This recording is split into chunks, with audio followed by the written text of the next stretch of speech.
The former world number 1 shares her opinion about the initiative. 23-time Grand Slam champion Serena Williams has voiced her opposition to the use of shot clocks on the court by saying that she isn't a fan. This year, tournaments belonging to the U.S. Open Series have agreed to implement the clocks in an effort to help speed up matches. It will be used to monitor how long players take during their warm-up in between points. As soon as players walk onto the court, they have 60 seconds before they must be at the net. Following the coin toss, another 5-minute timer will be used to count down the warm-up. Then whilst the match is underway, a 25-second countdown will be visible for players to follow. Should they break the allotted time, players are eligible to be fined by officials. "Yeah, I'm not a fan of it at all, but, you know, it doesn't affect me at all," Williams said during her Monday press conference in Cincinnati. "I'm just not a fan because I play so much faster than the shot clock that when I first played with it, I felt like I had to play faster and I don't, really. So I just need to still play at whatever pace I play at, even if it says 20 seconds right before I'm about to serve." Williams is not the first player to criticize the initiative. Rafael Nadal has been one of the most vocal opponents to the idea, arguing that by rushing matches, it may have a negative impact on the quality of rallies that take place. "In terms of the sport, depends. If you want to see a kick game without thinking, well done." The world number 1 commented about shot clocks earlier in the year. "If you want to keep playing in a sport that you need to think, you need to play with more tactics, you want to have long on good rallies, then of course you are going the wrong way. But seems like sometimes is only about the business, so I can't support this, no. Because I don't feel the matches that stay for the history of our sport went that quick." Despite some high-profile players hitting out against it, others are maintaining a more positive outlook. Novak Djokovic said it feels like he now has more time between points. It is the discretion of the umpire as to when they start the 25-second countdown following points. "I actually feel like there is more time now than before because the shot clock starts counting down once the chair umpire calls the score," Djokovic said. "Sometimes it takes several seconds before the chair umpire calls the score if it's a long exchange or a good point and the crowd gets involved. I'm pretty comfortable with it." The shot clock will be used in the main draw of this year's U.S. Open for the first time. Alexander Zverev, Grigor Dimitrov and David Goffin join Roger Federer and Novak Djokovic in Team Europe as they take on Team World in Chicago in September. Alexander Zverev, Zimbio.com. Alexander Zverev, Grigor Dimitrov and David Goffin will join Team Europe this year as they look to defend their Laver Cup title in Chicago in September. The trio of top 15 players will join 20-time Grand Slam champion Roger Federer and 13-time Grand Slam champion Novak Djokovic in Chicago later this year. The world number 4, Alexander Zverev, was a part of Team Europe's triumph in Prague last year and is looking forward to this year's event. "I enjoyed being part of the Laver Cup in Prague last year and I am looking forward to joining the team again, this time in Chicago, to defend our title with some great teammates," explained the German. However, Grigor Dimitrov and David Goffin were not involved last year and the Bulgarian has explained that he is looking forward to representing Bjorn Borg's team in September. "I can't wait to join all these great players to take on Team World in the Laver Cup in Chicago. It's such an honor to be sharing the court with this incredible group of players, and to have the chance to play on the same team with them." Team Europe still have one pick left, just like Team World, who so far have picked John Isner, Kevin Anderson, Diego Schwartzman, Nick Kyrgios and Juan Martín del Potro to challenge Team Europe in Chicago. The captains' picks are likely to be announced next week, with the event taking place on the 21st–23rd of September. The world number 41 has released her version of why the 2-time doubles Grand Slam champion has been suspended from the tour. Belgium's Alison van Uytvanck has spoken out about the suspension of Peng Shuai after confirming for the first time that it was her coach who reported the Chinese player to authorities.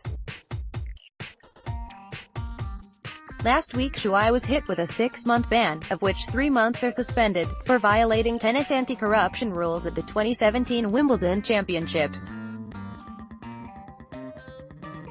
The Tennis Integrity Unit (TIU) found the former world #1 doubles player guilty of trying to persuade a player to withdraw from an event after the sign-in deadline, allegedly using money as an incentive, something Shuai has since denied. Yutvank's name was never publicly mentioned in the investigation, but she has confirmed that she was the player Shuai approached. On Sunday evening, the world #41 released her account of what happened in a statement uploaded onto her social media account.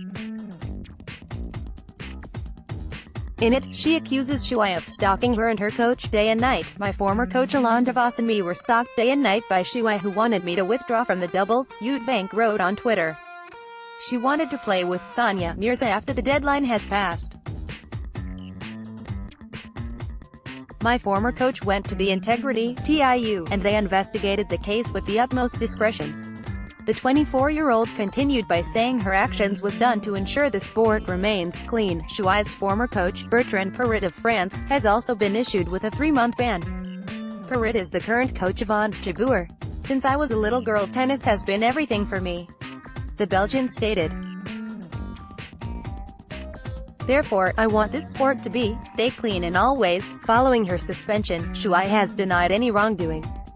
In a post published on her Weibo account, she denied trying to persuade a player to quit a match, vowing that she will not retire from the sport and that she was contemplating an appeal against her conviction. "During the 20 years of my professional career, I have never used any ways to force a partner to drop out of a match," Peng posted on Weibo, in comments published by AFP. It was completely her own action to drop out of the doubles. "We have gave her any money to drop out. As things currently stand, Shuai will not be able to compete again until November 8 this year." She has also been hit with a $10,000 fine, with $5,000 of it being suspended. The 25-year-old is playing down any talk of feeling the pressure during what is a crucial part of the season for her. World #3 Sloane Stephens has vowed to take things in her stride as she nears her title defense at the US Open later this month. Stephens, who defeated Madison Keys in the New York final last year, is seeking a boost to her preparations this week at the Rogers Cup. On Thursday, she battled into the last 8 after defeating former top 10 player Carla Suarez Navarro 6-2, 7-5. Stephens had 3 match points whilst leading 5-2 in the second set before her Spanish rival staged a mini comeback. Despite the blip, she managed to seal the win with the help of 34 winners. "I thought I had a little bit of a lapse, but I was happy to get back and win the last 2 games. Obviously, you play a sport, you're playing against an opponent. She played a couple of good games, kind of threw me off. I was happy to get through in the end," Stephens commented about her performance. The 3rd seed will take on Anastasia Sevastova in the next round, who defeated Julia Gorges in straight sets. It will be the 2nd time Stephens has played the Latvian on a North American hard court. Last year at the US Open, she defeated Sevastova en route to her first Grand Slam title before losing to her a couple months later at the Elite Trophy in China. "I played well against both of them. They're both playing well. It would be a good match either one," Stephens previewed about facing either Sevastova or Gorges. US Open years beyond the Rogers Cup, Stephens is hoping to continue her New York fairy tale at Flushing Meadows. Last year she defeated 5-seeded players en route to the title in what was only her 5th tournament following a 11-month absence due to a foot injury. "I have a few goals that I still want to reach. I think US Open or not, if I do really great, if I do really bad, it really doesn't matter. I still have to play 5 more tournaments," she commented about her hardcourt season. "I think now, just kind of taking it all in stride, trying to play my best, compete, get a lot of matches under my belt." A new addition to this year's Grand Slam will be a shot clock to monitor the time players take during their warm-ups and between points. It is an initiative that has been implemented in a series of tournaments, including the Rogers Cup. An approach that has been welcomed by many players, including Stevens. I think it's okay. I think some people play under the shot clock, then some people take their time and wait till the last minute, Stevens said about the shot clock. I definitely think you have to pay attention. It's a lot of human error. If the umpire doesn't start it right away, you think, if they started it 5 seconds earlier, the person you're playing would have got a serve warning. This week, Stevens is targeting her second title of the year after the Miami Open.